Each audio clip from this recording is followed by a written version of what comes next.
नमस्कार, मैं विनोद कुमार शुक्ला। अड्डा पर आपका स्वागत है। समाजवादी पार्टी आजकल बड़े द्वंद्व से गुजर रही है कि वो अपने मुस्लिम मतदाताओं को पकड़े या हिंदू मतदाताओं को नाराज़गी से बचे।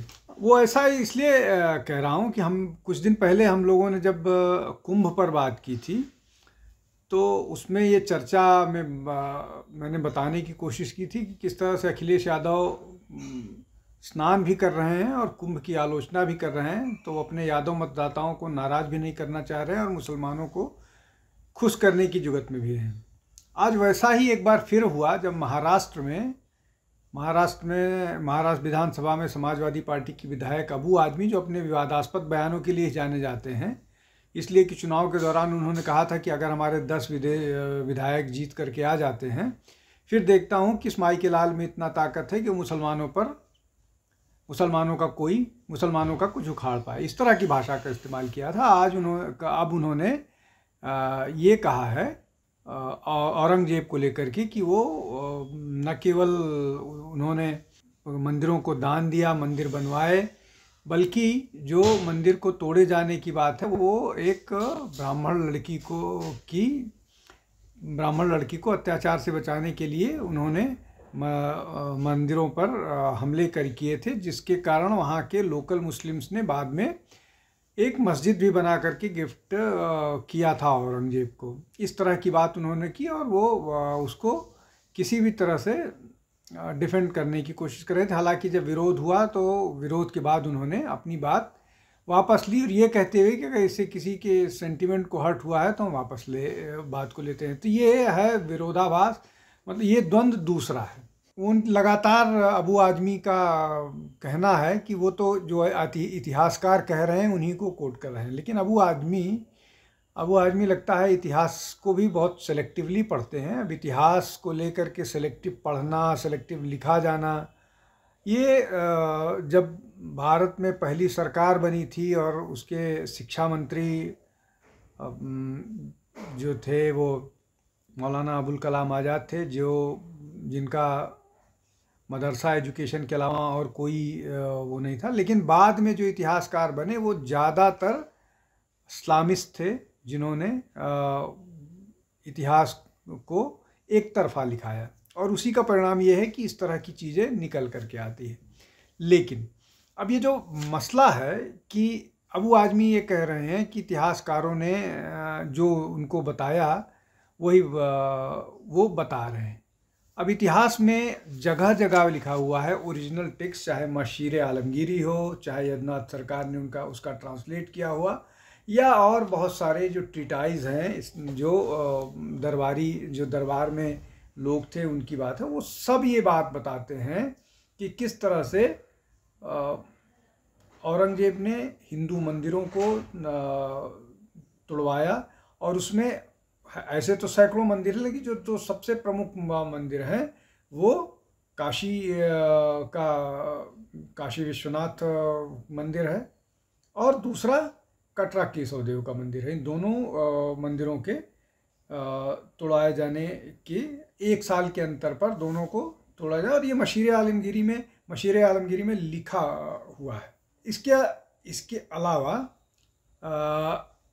ये बात भी कही जाती है कि जो भी मंदिरों को तोड़ा गया वो पॉलिटिकल डिसीजन था। विशेष रूप से जो एक अमेरिकन इतिहासकार हैं, ये एक बड़ी विडंबना है कि भारत में ज़्यादातर इस तरह के इतिहासकारों को रिकॉग्निशन दिया जाता है जो भारत या तो आए नहीं हैं और आए भी हैं तो वो नॉवेल की तरह से इतिहास को लेकर, जैसे ये ऑड्री ट्रुस्की जो हैं, इन्होंने औरंगजेब पर एक किताब लिखी है। इसमें ये बताने की कोशिश इन्होंने की है कि जो मंदिरों को डिस्ट्रक्शन हुआ था वो पॉलिटिकल रीजंस थे, पॉलिटिकल कारणों से किया गया था। अब मुझे इसमें दो प्रश्न हैं। एक तो ये कि ऐसे क्या पॉलिटिकल कारण थे जिसके कारण मंदिरों को तोड़ा गया, और अगर मंदिरों को तोड़ा भी गया तो वो कैसे जस्टिफाई करता है कि वो सेक्युलर क्रेडेंशियल्स थे और बड़ा लिबरल थे और हिंदुओं के बारे में उनके बड़े विचारधारा। ये दोनों कॉन्ट्राडिक्टरी बातें हैं और ये इस तरह के आर्ग्यूमेंट्स ऑफर किए जाते हैं। इसके अलावा गुरु तेग बहादुर को बीहेड कराना और जो कटरा केशव देव मंदिर या बाकी मंदिरों से जो मूर्तियां निकली, उनको आगरा की जहांआरा मस्जिद के सीढ़ियों पर उसको सीढ़ियों पर चुनवा देना, ये कौन सा सेकुलरिज्म है? इससे कौन सी पॉलिटिकल उपलब्धि या कौन सी पॉलिटिकल जीत मिलती है, सिवाय इसके कि इससे हिंदू सेंटिमेंट हर्ट होता है। संभाजी को उनका धर्म परिवर्तन कराने के का दबाव डालना कौन सी राजनीतिक उपलब्धि की बात करता है? और पूरा का पूरा जो कार्यकाल बाद के दिनों का था, औरंगजेब डेक्कन में बसा रहा, लेकिन वो फिर भी मराठों को पूरी तरह से परास्त नहीं कर पाया और वो 1707 में उसकी मौत हो गई। लेकिन ये जो 1707 में उसकी मौत हो गई, इनफैक्ट दक्कन का जो अभियान था, दक्कन का जो अभियान था, वो मुगल सल्तनत के भारत में खात्मे का एक बड़ा कारण बना, इसलिए कि पूरी की पूरी अर्थव्यवस्था चौपट हो गई। और जब ये कौन सी इतिहास की किताब में लिखा है कि 24% जीडीपी था, जिसको अबू आजमी साहब कह रहे हैं, दक्कन अभियान ने मुगल सल्तनत को पूरी तरह से दिवालिया बना दिया और उसके बाद मुगल सल्तनत ख़त्म हो गई, बर्बाद हो गई। तो ये जो इतिहास की किताबें वो जहाँ से भी पढ़ के आते हैं, उनको उन इतिहास के पन्नों को कोट भी करना चाहिए, इसलिए कि बाकी सारे लोग कोट करते हैं। चाहे मैं मसीरी आलमगीरी की बात कर रहा हूँ, चाहे यदुनाथ सरकार की किताबों की बात कर रहा हूँ, पेज 50 पर जो उन्होंने लिखा हुआ है, मंदिर डिस्ट्रक्शन की बात की जा रही है, शहरों के नाम बदले जाने की बात है, यहाँ तक कि काशी का नाम बदला गया, मथुरा का नाम बदला गया, मथुरा का नाम भी बदला गया था, काशी का नाम भी बदला गया था। और ये सारी चीज़ें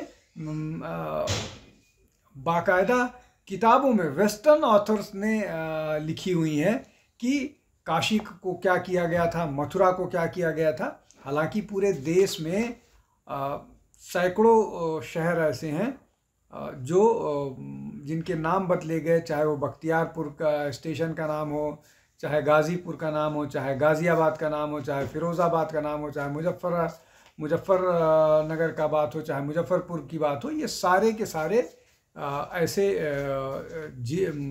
शहर हैं जिनके नाम बदले गए। वापस आते हैं औरंगजेब पर। औरंगजेब ने न केवल मंदिरों को तोड़ा, शहरों के नाम बदले, बल्कि हिंदुओं पर जजिया लगाया, हिंदू अधिकारियों को प्रताड़ित किया, उनको नौकरी मतलब उनको महत्वपूर्ण जिम्मेदारियों से दूर रखा गया और उनको भी मजबूर किया गया कि वो धर्म परिवर्तन करें। अब इन सब से अलग हिंदुओं के साथ तो जो धार्मिक आधार पर उसने भेदभाव किया, वो एक अलग और बड़ा घृणित इतिहास है औरंगजेब के जीवन से जुड़ा हुआ। उससे भी घृणित है कि उसने अपने पिता को कैद में रखा और उनको पानी और राशन भी बहुत लिमिटेड उसमें उपलब्ध कराया।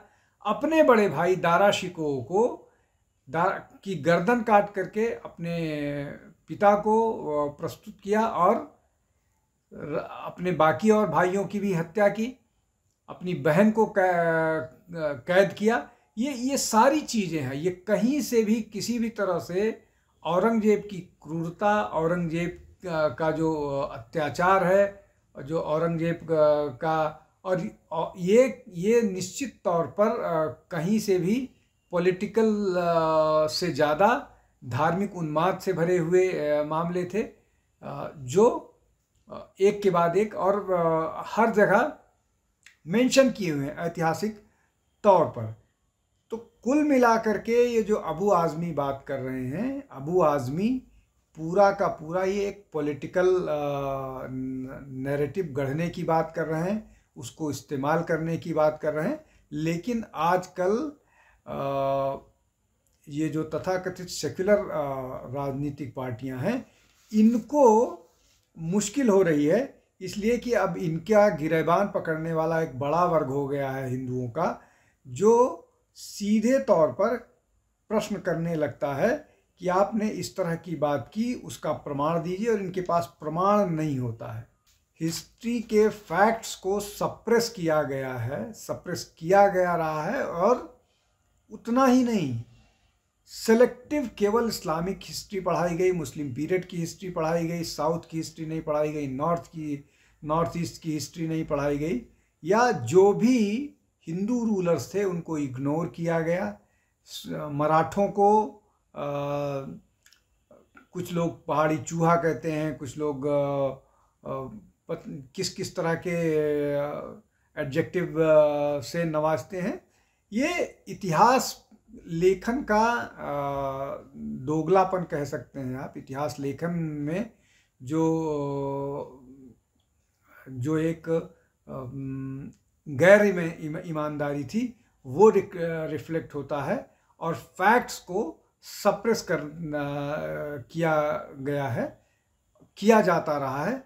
उसी तरह का इतिहास लगता है अबू आज़मी पढ़ के आए हैं, लेकिन उनको अपने इतिहास के ज्ञान को दुरुस्त करने की ज़रूरत है, चाहे औरंगजेब की क्रूरता पर हो, चाहे उसकी अर्थव्यवस्था पर हो, चाहे औरंगजेब की बहादुरी पर है। उसकी बहादुरी ने ही उसको दक्कन में रोक के रखा, और दक्कन से वापस लौटते समय औरंगाबाद, जिसका नाम दिया गया, जो अब संभाजी महाराज के नाम पर है, वहाँ उसकी मौत होती है, वहीं उसको दफना दिया जाता है। आप हमारे चैनल को लाइक कीजिए, शेयर कीजिए, सब्सक्राइब कीजिए। आज के लिए बस इतना ही। बहुत बहुत धन्यवाद। नमस्कार।